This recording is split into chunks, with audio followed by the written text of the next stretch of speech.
Hello दोस्तों, स्वागत है आपका आपके अपने यूट्यूब चैनल दिसार जीकेजीएस क्लासेस में। दोस्तों, आप सब लोग कैसे हैं? उम्मीद करते हैं आप सब लोग अच्छे होंगे, स्वस्थ होंगे, मस्त होंगे और अपनी तैयारी बेहतरीन तरीके से आप सभी कर रहे होंगे। दोस्तों, जैसा कि आपको पता है, हम आपको आरआरबी ग्रुप डी 2025 के लिए यूथ बुक का सॉल्यूशन करवा रहे हैं, जिसमें दोस्तों आज हम आपको करवाने वाले हैं बायोलॉजी का टॉपिक प्रोटिस्टा जगत किंगडम प्रोटिस्टा के बारे में। जितने भी क्वेश्चन इस बुक में दिए गए हैं दोस्तों, सारे हम इस वीडियो में कवर करने वाले हैं।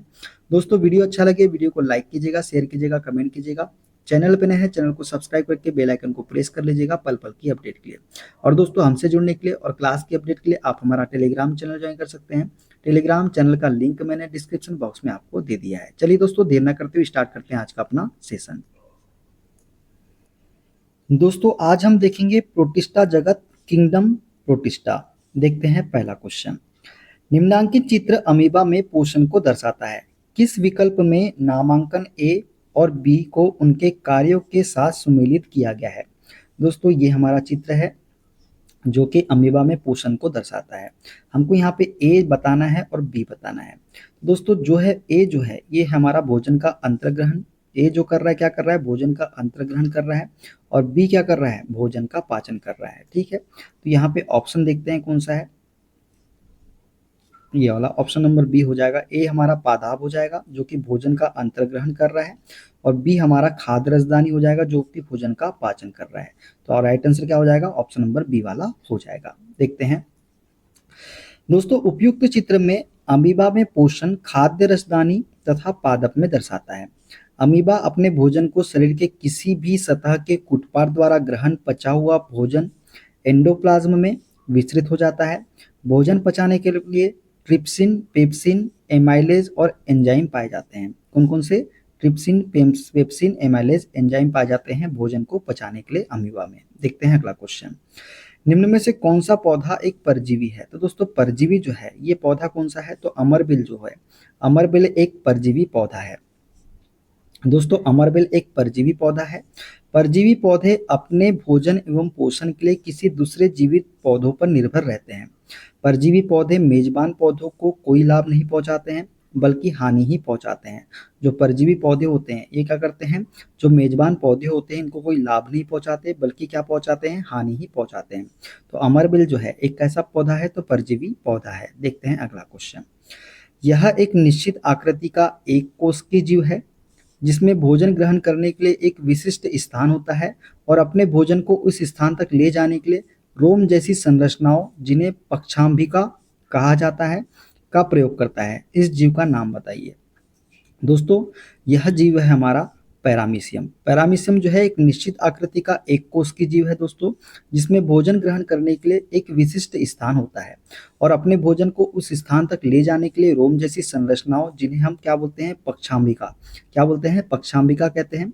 इसका प्रयोग करता है और इसका नाम क्या है? पैरामीशियम है। ठीक है, तो राइट आंसर हो जाएगा ऑप्शन नंबर बी वाला। पैरामीशियम की बात करें दोस्तों, तो पैरामीशियम सूक्ष्म एक कोशिकीय प्रोटोजोआ संघ का प्राणी है। यह सिलिया की सहायता से गति करता है। किसकी सहायता से? सिलिया की सहायता से यह गति करता है। पैरामीशियम तालाब, झील, नदी आदि के स्वच्छ पानी में पाया जाता है। युग्लिना एक कोशिकीय प्रोटोजोआ संघ का प्राणी है। इसे जंतुओं और पादपों के बीच की योजक कड़ी हम कहते हैं। इसमें हरित लवक पाया जाता है। किसमें? युग्लिना में। ठीक है, देखते हैं अगला क्वेश्चन। अमीबा में प्रजनन कैसे होता है? दोस्तों, अमीबा में प्रजनन जो है ये होता है द्विखंडन द्वारा। किसके द्वारा? द्विखंडन के द्वारा जो है अमीबा में प्रजनन होता है। दोस्तों, अमीबा की बात करें तो अमीबा की खोज 1755 ईस्वी में रोजेनहॉफ ने की थी। किसने की थी? रोजेनहॉफ ने। यह एक कोश की सूक्ष्मदर्शी जलीय जीव होता है। इसमें समस्त जैविक क्रियाएं एक ही कोशिका में संपन्न होती है। अमीबा जैसे एक कोश के जीवों के मामले में होने वाला अलैंगिक प्रजनन, जिसमें एक जीव के विभाजित होने पर दो अलग जीव उत्पन्न होते हैं, द्विविभाजन या द्विखंडन या बाइनरी विखंडन कहलाता है। अमीबा प्रोटोजोआ संघ का एक सजीव प्राणी है, आपको यह भी याद रखना है। ठीक है, देखते हैं अगला क्वेश्चन। द्विखंडन द्वारा डैश प्रजनन होता है। दोस्तों, द्विखंडन द्वारा जो है अमीबा में प्रजनन होता है। किसमें? अमीबा में। ठीक है, देखते हैं अगला क्वेश्चन। क्लेमाइडोमाना क्लेमाइडोमोनास इनमें से किस किंगडम से संबंधित है? दोस्तों, क्लेमाइडोमोनास जो है ये किंगडम प्रोटिस्टा से संबंधित है। किससे? किंगडम प्रोटिस्टा से। कौन सा? क्लेमाइडोमोनास। ठीक है दोस्तों, किंगडम प्रोटिस्टा में मुख्य रूप से एक कोशिकीय जीव एवं यूकेरियोटिक जीव शामिल किए गए हैं। इस जगत में विभिन्न प्रकार के शैवाल, स्लाइम मोल्ड एवं प्रोटोजोआ आदि आते हैं। इनमें श्वसन अंग के रूप में माइटोकॉन्ड्रिया कार्यरत रहता है एवं इनके केंद्रक झिल्ली गोल्जी काय, कोशिका झिल्ली के भीतर गुणसूत्र एवं अंतःप्रदवी जालिका आदि भी सभी अंग पाए जाते हैं। क्लेमाइडोमोनास, अमीबा, एंट अमीबा, प्लाज्मोडियम, यूग्लिना एवं डाइटम, ये क्या है, किंगडम प्रोटिस्टा से संबंधित है ये सभी। ठीक है, देखते हैं अगला क्वेश्चन। बहुविखंडन के द्वारा डैश एक साथ अनेक संतति कोशिकाओं में विभाजित होता है। तो दोस्तों बहुविखंडन के द्वारा जो है ये प्लाज्मोडियम, कौन सा, प्लाज्मोडियम जो है एक साथ अनेक संतति कोशिकाओं में विभाजित होता है। दोस्तों बहुविखंडन की बात करें तो बहुविखंडन के द्वारा प्लाज्मोडियम एक साथ अनेक संतति कोशिकाओं में विभाजित होता है। प्लाज्मोडियम एक प्रोटोजोआ संघ का प्राणी है। बहुविखंडन भी अलैंगिक प्रजनन की एक प्रक्रिया है जिसमें जनक कोशिका कई नए जीवों के निर्माण के लिए विभाजित होती है। ठीक है, तो बहुविखंडन क्या है, ये भी एक अलैंगिक प्रजनन की एक प्रक्रिया है जिसमें जनन कोशिका कई नए जीवों के निर्माण के लिए विभाजित होती है। देखते हैं अगला क्वेश्चन। निम्नलिखित में से कौन सा जीव बहुविखंडन द्वारा प्रजनन करता है? तो दोस्तों बहुविखंडन के द्वारा जो प्रजनन करता है ये है हमारा प्लाज्मोडियम। प्लाज्मोडियम जो है ये बहुविखंडन के द्वारा प्रजनन करता है। डैश बहुविखंडन द्वारा प्रजनन करता है, तो प्लाज्मोडियम जो है ये बहुविखंडन के द्वारा प्रजनन करता है, आपको याद रखना है। देखते हैं अगला क्वेश्चन। एक कोशिका के दो समान संतति कोशिकाओं में विभाजन की प्रक्रिया को क्या कहा जाता है? दोस्तों एक कोशिका के दो समान संतति कोशिकाओं में विभाजन की प्रक्रिया को हम बोलते हैं द्विखंडन। क्या बोलते हैं हम? द्विखंडन बोलते हैं। और ये किसमें होता है? अमीबा में होता है। ठीक है, तो एक कोशिका के दो समान संतति कोशिकाओं में विभाजन की प्रक्रिया को द्विखंडन कहा जाता है। जैसे अमीबा जीव द्विखंडन द्वारा जनन करते हैं।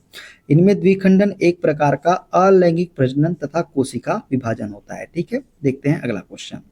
आप उस जीव को किस जगत में रखेंगे जो एक कोश की, यूकेरियोटिक या सुकेंद्र की और प्रकाश संश्लेषक है?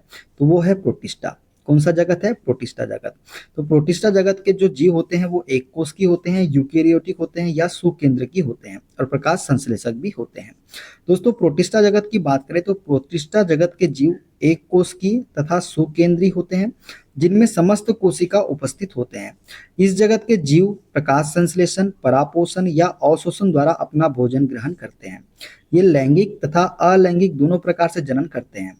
इस जगत के अंतर्गत क्राइसोफाइटा, डायनोफ्लेजिलेट, यूग्लिनाइड तथा प्रोटोजोआ आदि जीव आते हैं। कौन कौन से जीव आते हैं इसके अंतर्गत? तो क्राइसोफाइटा हो गया, डायनोफ्लेजिलेट हो गया, यूग्लिनाइड हो गया, प्रोटोजोआ हो गया। ये सभी जीव जो है इस जगत के अंतर्गत आते हैं। तो ये थे दोस्तों प्रोटिस्टा जगत के सारे क्वेश्चन। अब देख लेते हैं द्विनाम पद्धति से जो क्वेश्चन पूछे गए हैं वे सारे क्वेश्चन। कार्ल लिनियस को किस रूप में जाना जाता है? दोस्तों कार्ल लिनियस को जो है फादर ऑफ टेक्सोनॉमी के रूप में जाना जाता है। किसको? कार्ल लिनियस को। बात कर लेते हैं कैरोलस लिनियस के बारे में। तो दोस्तों कैरोलस लिनियस ने 1753 ईस्वी में जीवों की द्विनाम पद्धति को प्रचलित किया, इसलिए इन्हें वर्गीकी टेक्सोनॉमी का जन्मदाता कहा जाता है। इस पद्धति के अनुसार दोस्तों प्रत्येक जीवधारी का नाम लैटिन भाषा के दो शब्दों से मिलकर बनता है। पहला शब्द वंश का नाम तथा दूसरा शब्द जाति का नाम कहलाता है। वंश तथा जाति नामों के पश्चात उस वर्गीकृत का नाम लिखा जाता है जिसने सर्वप्रथम इस जाति को वर्तमान नाम प्रदान किया। उदाहरण, मानव का वैज्ञानिक नाम क्या है? होमो सेपियंस। ठीक है, तो ये जो है कैरोलस लिनियस के बारे में था जिन्होंने क्या किया था?